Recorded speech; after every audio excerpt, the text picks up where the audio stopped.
नहीं surprise idea ठीक है இவர் லவ் ஃபெயிலியர் கை எங்க கேங்ல அடங்கம்மால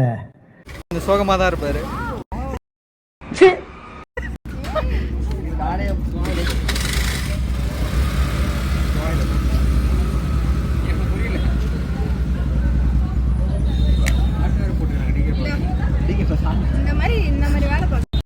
பாய் 10 கிலோ கறி கொண்டு வாங்க பாய்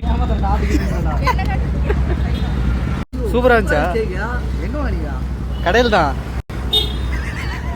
செவனான இருக்கையா என்ன வந்து மம்முக்குறான் அவன் ஆமா ஐயோ பெஸ்ட் அவ்வளவு வெரி மாப்பிளைக்கு தம்பி எனக்கு எங்கேயா கொளுத்திட போற போயிடும் ஆளு